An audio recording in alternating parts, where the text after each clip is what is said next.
जय बालाजी महाराज, जय श्री श्याम। आप सभी भक्तों का स्वागत है एटर्नल एसेंस की 108 दिन भगवत गीता के साथ की सीरीज में। आज है डे 6 में आज हम शुरू करने जा रहे हैं गीता का पहला अध्याय, जो है कुरुक्षेत्र के युद्ध स्थल में सैन्य निरीक्षण। गीता का पहला अध्याय अर्जुन विषाद युद्ध है। इसमें कुल 46 श्लोक हैं, जिन्हें हम 6 दिन में समझने का प्रयास करेंगे। प्रतिदिन लगभग 4 से 7 या 8 श्लोकों का अर्थ समझने का प्रयास करेंगे। इस अध्याय को सुनने वाला तथा बोलने वाला दोनों शांति के लिए नहीं बल्कि जीवन की प्रगाढ़ समस्याओं के समाधान के लिए प्रवृत्त होते हैं। अर्जुन में शौर्य, धैर्य, साहस, बल सभी गुणों का व्यक्तित्व का स्वामी था। प्रथम अध्याय अर्जुन के संकट, भीतर का युद्ध, जो व्यक्ति के भीतर चलता है वो युद्ध, अर्जुन का दुख जैसे शीर्षकों पर आधारित है। गीता के प्रथम अध्याय को शुरू करने से पहले हम थोड़ा सा उसका महत्व जान लेते हैं कि गीता के प्रथम अध्याय का महत्व क्या है। प्रथम अध्याय के महत्व के लिए आपको एक कथा सुनाने जा रही हूँ। एक समय पार्वती जी ने शिव भगवान से ये पूछा कि आपको लोग शिव क्यों कहते हैं? आपने सांप धारण किया हुआ है, आपने मुंडों की माला धारण की है, मृग छाल पर बैठे हैं, लेकिन फिर भी लोग आपको शिव क्यों कहते हैं? तो भगवान शिव ने उनको कहा कि मैं गीता ज्ञान को अपने हृदय में धारण करता हूँ, इसकी वजह से मुझे बाहर के कर्म कभी भी व्याप्त नहीं करते। तो पार्वती जी ने आगे पूछा कि जिस गीता ज्ञान की आप स्तुति कर रहे हैं, उसको क्या सुनने से भी कोई कृतार्थ हो सकता है? तो महादेव ने कहा, हाँ, गीता के ज्ञान को सुनने मात्र से भी आप कृतार्थ हो सकते हैं। इसके लिए मैं आपको एक कथा सुनाता हूँ, आप सुनिए। एक समय पाताल लोक में शेष नाग पर श्री हरि नारायण जो है आंखें मूंद कर लेटे हुए थे, आनंद में मग्न थे। तब लक्ष्मी जी ने उनसे पूछा कि ये जो प्रवृत्ति है आंख मूंद कर सोए रहने की, ये तामसी जीवों की प्रवृत्ति है, उन पर आलस्य व्याप्ता है, लेकिन आप तो 3 गुणों से अतीत हैं, फिर भी आपने आंखें मूंद रखी हैं। श्री हरि नारायण ने कहा कि मुझे कभी भी आलस्य नहीं व्याप्ता, क्योंकि मैं भगवत गीता में शब्द रूप का ज्ञान और शब्द रूप आकार रूप है। इस गीता में यह अंग है।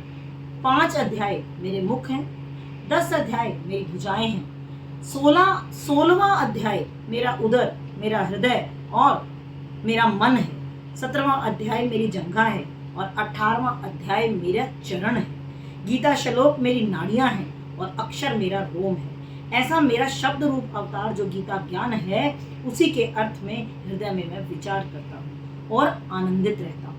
लक्ष्मी जी बोली, यदि ऐसी बात है तो इस प्रकार के ज्ञान को तो मैं भी सुनना चाहूंगी, कृपया मुझे सुनाकर कृतार्थ करिए। तो नारायण ने, श्री हरि नारायण ने कहा, ठीक है, तो उसके लिए तुम्हें एक कथा सुननी होगी। जब हम गीता का श्रवण करते हैं, उसके अध्यायों का श्रवण करते हैं, तो हर अध्याय का एक महत्व है। तो तुम्हें एक कथा सुनाता हूँ। उस कथा के आधार पर श्री हरि विष्णु जी ने लक्ष्मी जी को बताया, एक व्यक्ति था जो चांडाल था।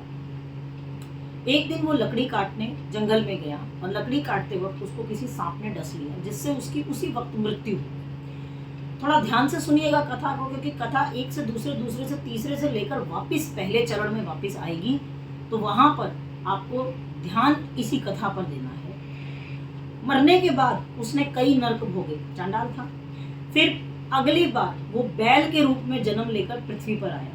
जब बैल रूप में आया तो एक भिखारी ने उसको खरीद लिया और रोज भिखारी उसकी पीठ पर बैठकर भिक्षा मांगने जाता था।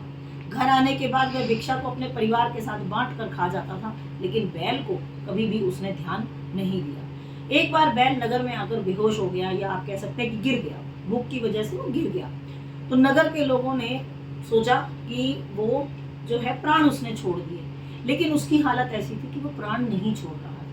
तो नगर के लोगों में से किसी ने उसको अपने तीर्थ का फल दिया, किसी ने उसको अपने व्रत का फल दिया, किसी ने उसको अपना पुण्यों का फल दिया, लेकिन उस बैल के प्राण नहीं जा रहे थे। फिर एक गणिका वहां पर आई और गणिका ने वहां आकर पूछा कि इतनी भीड़ क्यों लगी है? तो लोगों ने सारा हाल बताया कि एक बैल है और ऐसे गिरा हुआ है, हमने उसको इतने वो दे दिए हैं, फल दे दिए, तीर्थ का फल, व्रत का फल, लेकिन उसके प्राण नहीं जा रहे। तब गणिका ने वहां खड़े होकर बोला कि ठीक है, मेरे पुण्यों का फल भी मैं इस बैल को देती हूँ। गणिका के ऐसा कहते ही उस बैल ने अपने प्राण छोड़ दिए और प्राण छोड़ने के बाद वह दोबारा पृथ्वी पर ब्राह्मण के घर में ब्राह्मण के पुत्र के रूप में पैदा हुआ। ब्राह्मण के पुत्र के रूप में पैदा हुआ तो ब्राह्मण ने उसका नाम सुशर्मा रखा और उसको खूब पढ़ाया लिखाया, ज्ञान की बातें सिखाई। एक दिन सुशर्मा को अपना पिछला जन्म याद आया तो उसको याद आया कि वो जब वो बैल की योनि में था तो एक गणिका ने अपने पुण्य उसको दिए थे जिसकी वजह से उसकी मुक्ति हुई थी। तो वो ढूंढते ढूंढते उस गणिका के घर गया। उस गणिका के घर गया तो उस गणिका से पूछा कि ऐसा कौन सा तुमने पुण्य कर्म किया था कि लोगों के पुण्य और फल देने के बाद मेरे प्राण नहीं निकले, लेकिन तुम्हारे पुण्य देते ही मेरे प्राण निकल गए। तब गणिका ने कहा, मुझे नहीं पता मैंने ऐसा कौन सा पुण्य किया है, परंतु मेरे घर पर एक तोता है, वो रोज सुबह कुछ ना कुछ बोलता रहता है। मैं वो सुन लेती हूँ, लेकिन मुझे समझ में कभी नहीं आता कि वो बोलता क्या है।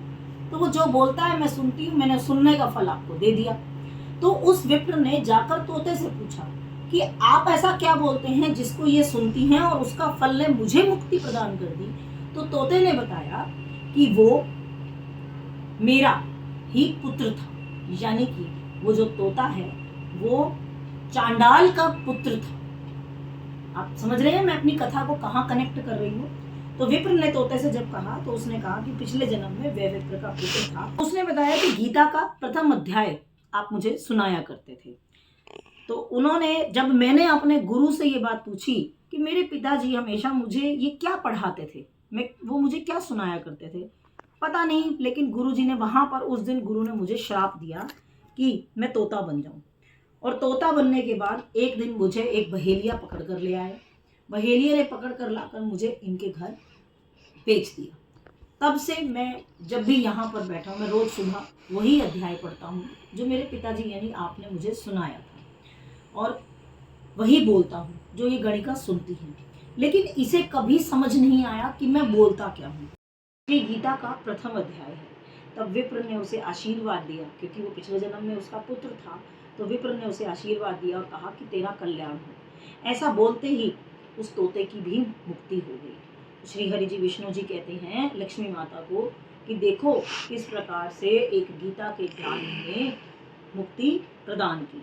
जब गणिका ने भी ये सुना कि ये एक ऐसा अध्याय है जिसको पाने से, सुनने मात्र से मुक्ति प्रदान होती है, तो उस गणिका ने भी बुरे कर्म छोड़कर गीता जी का अध्याय पठन शुरू कर दिया और वो भी अंत में मुक्ति को प्रदान हुई। अर्थात गीता का प्रथम अध्याय मुक्ति का प्रथम चरण है। प्रथम अध्याय के अंदर हम पढ़ेंगे 3 चीजें। पहला, इस अध्याय के अंदर सेनाओं का वर्णन है, महाभारत के युद्ध की सेनाओं का वर्णन है। दूसरा, इस सेनाओं का वर्णन होने के बाद अर्जुन श्री कृष्ण को सारथी रूप में जो थे उनके साथ उनको बोलते हैं कि वो उन्हें दोनों सेनाओं के मध्य में ले चले। तो देखना चाहिए कैसे है। तीसरा, जब अर्जुन ने दोनों सेनाओं को देखा तो देखने के बाद अर्जुन की कायरता और शोक युक्त वचन भी पहले अध्याय में ही बताए गए हैं। तो आइए शुरू करते हैं गीता का प्रथम अध्याय। अध्याय 1, कुरुक्षेत्र में के युद्ध स्थल में सैन्य निरीक्षण। धृतराष्ट्र उवाच धर्म क्षेत्रे कुरुक्षेत्रे समवेता युयुत्सवः मामकाः पांडवाश्च किम कुर्वत संजय। अर्थात धृतराष्ट्र ने कहा, हे संजय, धर्म भूमि कुरुक्षेत्र में युद्ध की इच्छा से एकत्र हुए मेरे और पांडु पुत्रों ने क्या किया। इसका तात्पर्य है भागवत गीता एक बहुपाठिक आस्तिक विज्ञान है जो गीता महात्म्य में सार के रूप में दिया हुआ है। इसमें यह उल्लेख है कि मनुष्य को चाहिए कि वह श्री कृष्ण की भक्ति की सहायता से संवीक्षण करते हुए श्रीमद् भागवत गीता का अध्ययन करे, स्वार्थ प्रेरित व्याख्याओं के बिना उसे समझने का प्रयास करे। महाभारत में वर्णित धृतराष्ट्र और संजय की वार्ताएं इस महान दर्शन के मूल सिद्धांत का कार्य करती हैं। माना जाता है कि इस दर्शन की प्रस्तुति कुरुक्षेत्र में के युद्ध स्थल में हुई, जो वैदिक युग से पवित्र तीर्थ स्थल माना गया है। इसका प्रवचन भगवान द्वारा मानव जाति के पथ प्रदर्शन हेतु तब किया गया जब वो इसी लोक में स्वयं प्रस्तुत थे। धर्म क्षेत्र एक सार्थक शब्द है, क्योंकि कुरुक्षेत्र के युद्ध स्थल में अर्जुन के पक्ष में श्री भगवान स्वयं उपस्थित थे। कौरवों के पिता धृतराष्ट्र अपने पुत्रों की विजय की संभावना के विषय में अत्यंत संदिग्ध थे। उसका कारण था क्योंकि कुरुक्षेत्र को धर्म स्थल माना गया है और वो ये बात जानते थे, धृतराष्ट्र को ये बात पता थी कि पांडव पुत्र जो हैं वो सभी पवित्र हैं, वो सभी शुद्ध आत्माएं हैं। उन्होंने कभी भी कोई गलत काम नहीं किया है। संजय जो थे वो श्री व्यास जी के शिष्य थे, अतः उनकी कृपा से संजय धृतराष्ट्र के कक्ष में बैठे बैठे ही कुरुक्षेत्र के युद्ध स्थल का दर्शन कर सकता था। इसीलिए धृतराष्ट्र ने उससे युद्ध स्थल की स्थिति के बारे में पूछा। संजय उवाच दृष्टा तु पांडवानीकां व्यूंडं दुर्योधनस्तदा आचार्य मुप संजय राजा वचनमब्रवीत। संजय ने कहा, हे राजन, पांडु पुत्रों द्वारा सेना की व्यूह रचना देखकर राजा दुर्योधन अपने गुरु के पास गए हैं और उसने ये शब्द कहे। इसका अर्थ यह है कि धृतराष्ट्र एक्चुअली जन्म से अंधा था। दुर्भाग्यवश वह आध्यात्मिक दृष्टि से भी अंधा ही था। वह यह भी जानता था कि उसी के समान उसके पुत्र भी धर्म के मामले में अंधे हैं और उसे विश्वास था कि पांडवों के साथ कभी भी समझौता करेंगे ही नहीं, क्योंकि 5 पांडव जन्म से ही पवित्र थे। फिर भी उसे तीर्थ स्थान के प्रभावों के विषय में संदेह था। उसने राजा को बताया, उसने मतलब यहाँ हम बात करें संजय ने राजा को बताया कि उसका पुत्र दुर्योधन पांडवों की सेना को देखकर तुरंत अपने सेनापति द्रोणाचार्य को वास्तविक स्थिति से अवगत करवाने के लिए गया है। हालांकि जब उसने पांडवों की व्यूह रचना देखी तो उसका उस कूटनीतिक व्यवहार उसके भय को छिपा नहीं पाया। मतलब वो पांडवों की व्यूह रचना देखकर एक बार डर गया था। पश्यैतां पाण्डुपुत्राणाम् आचार्य महतिं चमूं व्यूढां द्रुपदपुत्रेण तव शिष्येण धीमता। आचार्य पांडुपुत्र की विशाल सेना को देखें, जिसे आप बुद्धिमान शिष्य द्रुपद के पुत्र ने इतने कौशल से व्यवस्थित कर रखा है। तात्पर्य क्या है? परम राजनीतिज्ञ दुर्योधन महान ब्राह्मण सेनापति द्रोणाचार्य के दोषों को इंगित करना चाहता था। अर्जुन की पत्नी द्रौपदी के पिता राजा द्रुपद के साथ द्रोणाचार्य की कुछ राजनीतिक झगड़ा था। इस झगड़े के फलस्वरूप द्रुपद ने एक महान यज्ञ संपन्न किया, जिसके आधार पर द्रुपद को एक पुत्र की प्राप्ति हुई और द्रोणाचार्य एक ऐसे पुत्र की प्राप्ति हुई जो द्रोणाचार्य का वध कर सके। द्रोणाचार्य इसे भली भांति जानता था। जब द्रुपद का पुत्र धृष्टद्युम्न युद्ध क्षेत्र के लिए उसको सौंपा गया तो द्रोणाचार्य को उसने अपने सारे सैनिक रहस्य प्रदान करने में कोई झिझक नहीं की। अब धृष्टद्युम्न कुरुक्षेत्र की युद्ध भूमि में पांडवों का पक्ष ले रहा था और उसने द्रोणाचार्य से जो कला सीखी थी उसी के आधार पर उसने व्यूह रचना की थी। द्रोणाचार्य विशेष रूप से अर्जुन द्रोणाचार्य जी के विशेष रूप से परम प्रिय जो है शिष्य थे, तेजस्वी शिष्य थे। दुर्योधन ने यह भी चेतावनी दी थी द्रोणाचार्य को कि किसी भी प्रकार की युद्ध में इस परम शिष्य के होने की उदारता न दिखाएं। अत्र श्रुवा महेश्वा साधु भीमार्जुन समायुधि युयुद्धानो विराटश्च द्रुपदश्च महारथ। इस सेना में भीम और अर्जुन के समान युद्ध करने वाले अनेक वीर धनुर्धर हैं, यथा महारथी युयुद्धान विराट और तथा द्रुपद है। यद्यपि युद्ध कला में द्रोणाचार्य की महान शक्ति के साथ धृष्टद्युम्न महत्वपूर्ण बाधक नहीं था, लेकिन ऐसे अनेक योद्धा थे जिनसे भय था। दुर्योधन इन्हें विजय पथ पर अत्यंत बाधक मानता था, क्योंकि इनमें से प्रत्येक योद्धा भीम और अर्जुन के समान दुर्जय था। उसे भीम और अर्जुन के बल का भी ज्ञान था, इसीलिए वह अन्यों की तुलना भी इन दोनों से ही किया करता था। दृष्टकेतु श्रेकितान काशीराजश्च वीर्यवान पुरुजित कुंती भोजश्च शैवश्च नरपुंग। इसके साथ ही दृष्टकेतु, चेकितान, काशीराज, पुरुजित, कुंती भोज, शैव्य जैसे महान शक्तिशाली योद्धा भी हैं। युधामन्युश्च विक्रांत उत्तमोजाश्च वीर्यवान सौभद्रो द्रौपदेयाश्च सर्व एव महारथा।